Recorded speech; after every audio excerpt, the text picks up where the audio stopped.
எப்போ வந்து காஃப் இருக்குது, ஆனா நீங்க வந்து அத ஈஸியா எடுத்துக்க கூடாது அப்படின்னு பார்த்தோம்னா, ரெட் ஃபிளாக் சிம்ப்டம்ஸ் சொல்றது. உங்களுக்கு இருமலோட சேர்ந்து சளியில ரத்தம் வருது அப்படின்னா, கண்டிப்பா வந்து அத உடனே வந்து பார்க்கணும் அப்படின்னு அர்த்தம்.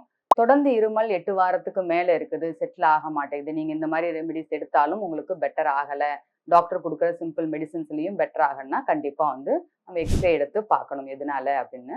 3வது உங்களுக்கு வந்து வாய்ஸ் சேஞ்ச் ஏதாவது இருக்குது அப்படின்னா வந்து கண்டிப்பா பார்க்கணும்.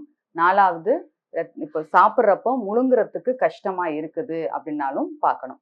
இதை தவிர வந்து ஜென்ரலா உள்ள பிரச்சனைகள் பார்த்தோம்னா, ரொம்ப டயர்டா இருக்குது, ரொம்ப சாப்பாடு வந்து பசி இல்லாம இருக்குது, வெயிட் கம்மியா இருக்குது, எனர்ஜி லெவல் ரொம்ப கம்மியா இருக்குது, ரொம்ப வேர்த்து கொட்டுறது, நைட்ல வந்து அதிகமா ஸ்வெட்டிங் இருக்குது, இல்ல ஃபீவர் இருக்குது. இந்த மாரி ஏதாவது அறிகுறிகள் இருந்ததுன்னா, அது வந்து ஜஸ்ட் வந்து போஸ்ட் வைரல் காஃபா இல்லாம, வேற ஏதாவது பிரச்சனைகளா இருக்கறதுக்கான வாய்ப்புகள் அதிகமா இருக்குது. அதனால செக் பண்ணிக்கிறது அவசியம்.